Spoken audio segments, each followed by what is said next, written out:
과거에는 나이가 많다는 이유 하나만으로도 그 분야에서 가장 경험이 많은 사람으로 여겨지며 존경을 받던 노인들이 급변하는 산업사회 속에서 이제는 시대에 뒤진 쓸모없는 존재로 치부되고 있습니다. 뿐만 아니라 대가족 시대에는 권위의 상징이었던 노인들이 급속한 핵가족화와 여성들의 사회 진출 확대와 함께 피부양권조차 박탈당하는 사례가 적지 않으며 심지어는 가정을 울타리 없는 감옥으로 여기는 노인까지 생겨나고 있는 안타까운 현실인데요. 이럴 때일수록 우리의 노후 준비는 잘 되고 있는 것인지 한번 깊이 들여다봐야 할 때입니다. 노후 준비 제대로 하고 계신가요? 옛날에 한 남성이 늙은 아비를 지게에 지고 산에 올라 버리고 서둘러 내려오려고 했다. 마침 그때 함께 갔던 아들이 나중에 아버지가 늙게 되면 그때 쓸 지게라며 챙기는 어린 아들을 보고서 자신의 불효를 뉘우치고 다시 아비를 모시고 내려와 극진히 섬겼다는 이야기는 많이 알려진 그 유명한 고려장 설화입니다. 효의 가치를 교훈으로 전하는 동시에 뒤집어 생각하면 자식에게 기대하는 노후는 처참한 결과를 불러올 수 있다는 섬뜩한 현실을 일깨워주는 이야기이기도 합니다.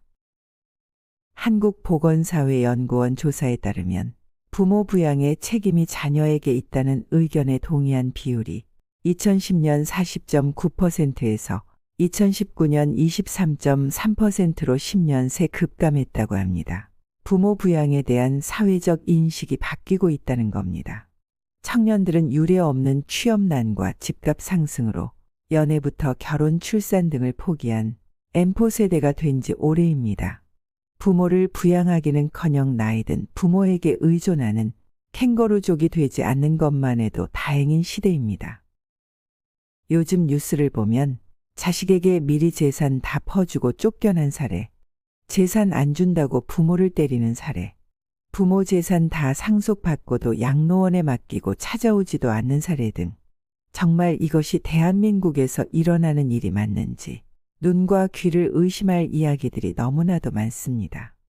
재산은 미리 주면 굶어 죽고 반만 주면 시달려 죽고 안 주면 맞아 죽는다는 이야기도 있다고 합니다. 다소 과장된 표현일 수 있지만 상속에 대해 생각해 보았거나 주변의 재산 상속 갈등을 본 사람이라면 한 번쯤 고개를 끄덕일 만한 이야기입니다. 이제 재산 상속 갈등은 더 이상 남의 집 이야기가 아닙니다.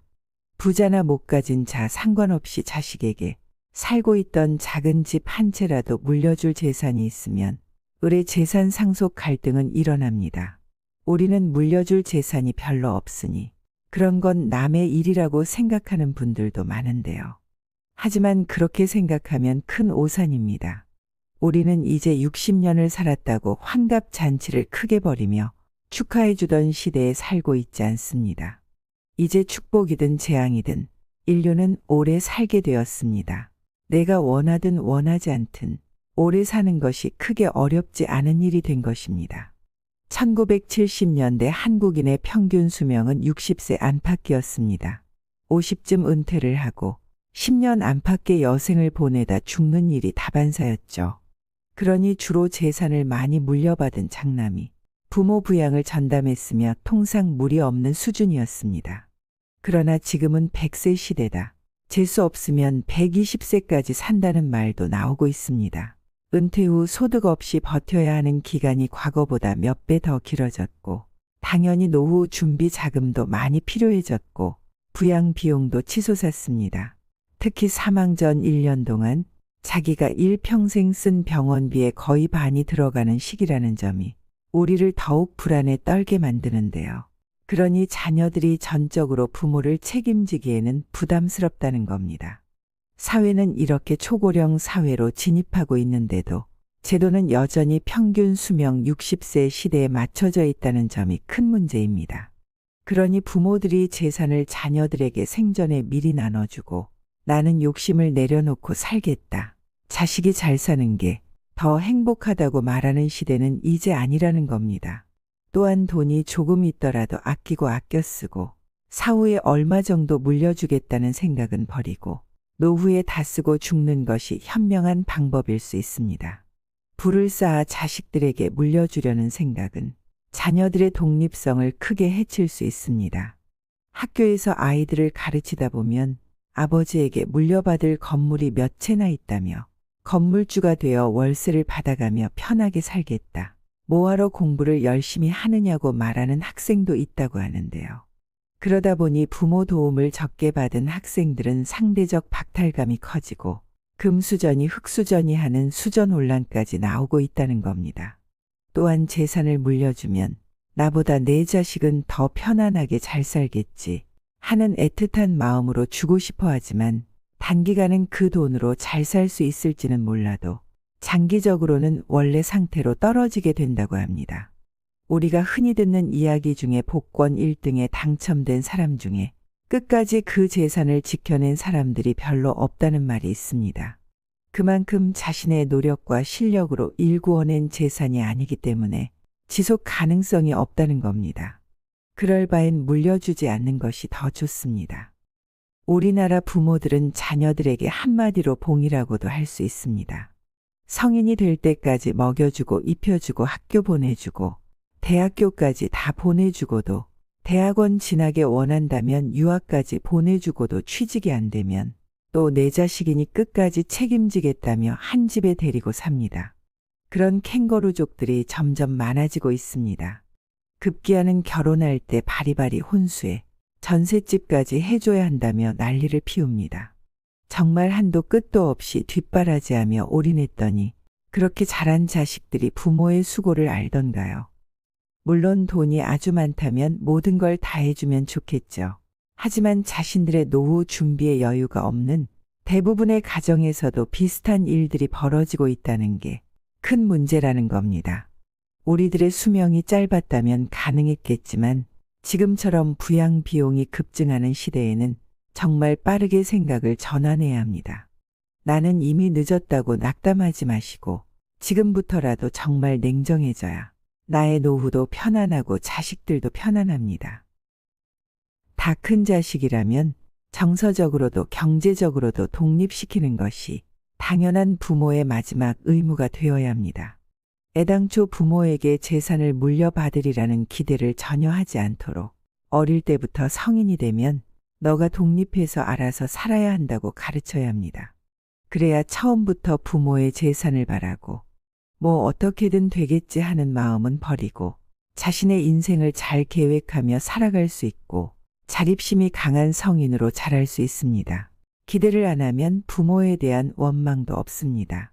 부모가 줄 것처럼 말하다가 나중에 나도 노후에 먹고 살아야 하니 못 준다고 하면 그때 자식은 기대하던 게 있으니 부모를 원망하고 미워하는 마음까지 생길 것입니다. 또한 부모도 나의 노후는 내가 책임진다는 아주 강한 마음을 먹고 준비해야 합니다. 그래야 자식에게 떳떳하고 노후가 비참해지지 않습니다. 노후에 자식이 뭐 어떻게든 해주지 않겠나 생각했다가 상황이 여의치 않다면 그것만큼 비참한 노후도 없을 겁니다. 부처님은 어떻게 아시고 이런 말씀을 남겼다고 하는데요. 돈을 쓰는 순서가 있다고 합니다.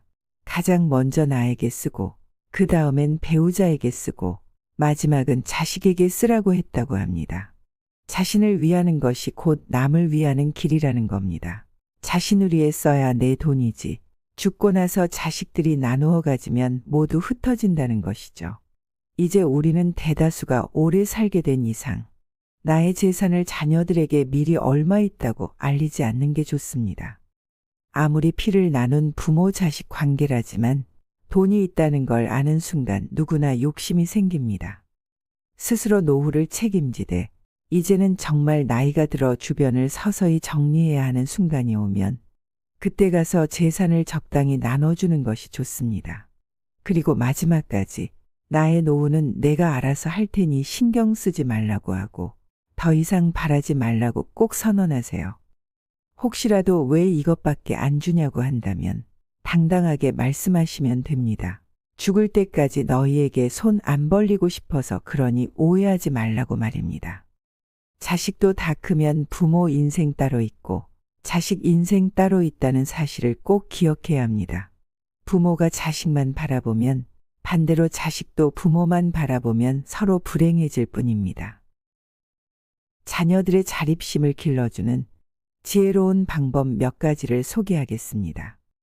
아이들은 독립된 인격체다 라는 말은 다들 들어보셨을 겁니다. 독립된 인격체란 어떤 일에 대해 스스로 결정하고 그에 대한 책임도 스스로 지는 존재라는 뜻입니다. 그러니 아이들이 아직 어리더라도 무엇이든 스스로 생각해보고 선택하도록 격려해 주셔야 합니다. 예를 들면 저녁 식사 메뉴를 고르도록 하는 것, 자녀의 결정에 어떠한 간섭 없이 그대로 존중해 주는 것, 집안일을 어떻게 배분할 것인지 정하는 것 등 이러한 과정을 통해 민주적인 부모-자식 관계가 정착될 수 있으며 자신의 의견이 수용되는 경험을 통해 독립된 인격체임을 느끼도록 하는 것이 중요합니다. 우리나라 부모님들은 이 부분이 정말 잘 안 되는데요. 그래서 아직 어려서 너는 잘 모른다거나 내가 다 해봐서 한다. 그렇게 하면 안 된다. 너는 엄마가 시키는 대로만 하라던가. 아빠가 다 도와줄 테니 너는 공부만 열심히 해라와 같은 발언은 자녀를 부모의 부속품으로 여기거나 부모의 꿈을 대신 이뤄줄 도구로만 여기는 나쁜 행동이라는 것을 꼭 알아야 합니다. 또한 적당한 나이가 되면 노동의 가치와 그에 대한 정당한 대가를 가르쳐야 합니다. 이를 위해 어릴 때부터 스스로 할 수 있는 집안일을 배분한다거나 어떤 일을 했을 때 용돈을 지급함으로써 경제교육을 시켜주는 겁니다. 달라는 대로 필요한 대로 용돈을 그냥 주지 마시고 스스로의 노력으로 용돈을 벌어서 쓰도록 한다면 돈의 가치를 귀하게 생각하고 부모 돈이든 어떤 돈이든 귀하게 대접할 것입니다. 힘들게 번 만큼 가치 있는 곳에 쓰려고 할 것이며 더불어 타인의 노동에도 감사하는 습관을 들일 수 있습니다. 아직 어린데 꼭 그렇게까지 해야 하나? 나중에 크면 알아서 일도 하고 돈도 벌 텐데 라고 생각하실 수 있지만 습관만큼 무서운 것은 없습니다. 돈은 버는 게 중요한 게 아니라 어떻게 쓰는가가 훨씬 더 중요하다는 말도 있습니다. 노력으로 번 돈은 쉽게 나가지 않습니다. 부모 돈 무서운 줄 알아야 한다는 말입니다. 또한 어릴 때부터 본인 돈을 본인이 관리해 보도록 자신 명의로 통장을 개설해주고 본인이 관리하도록 해야 합니다. 이때 중요한 것은 아직 아이가 어리다고 부모가 그 돈에 대해서 이래라 저래라 조언하고 간섭하는 것은 독이 될 수 있으니 꼭 피하셔야 합니다.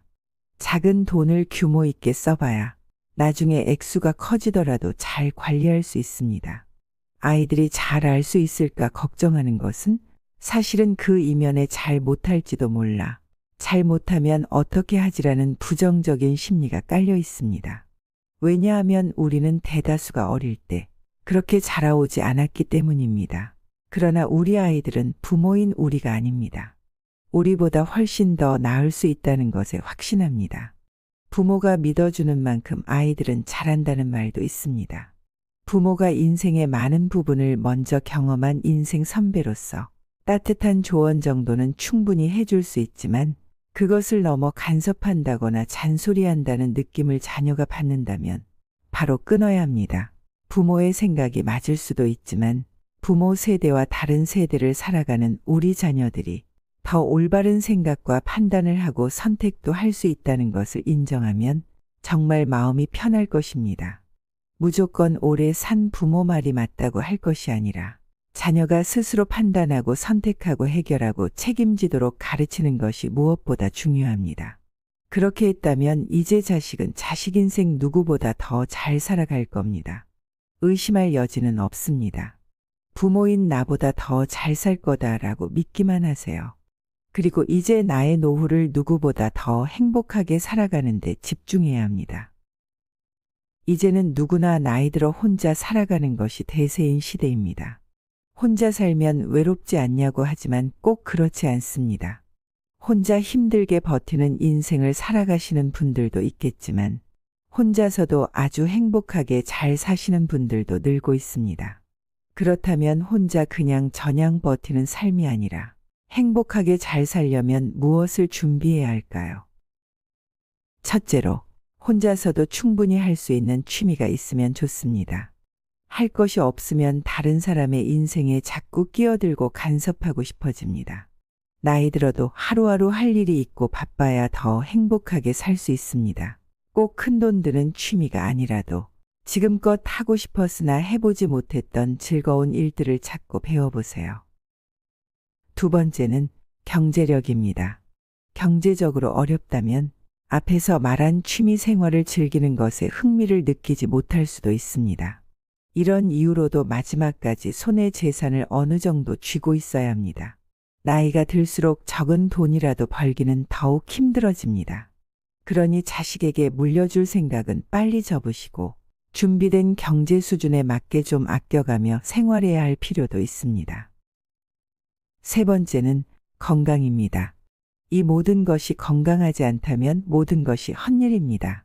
건강을 잃으면 모든 것을 잃는 것이란 말도 있습니다.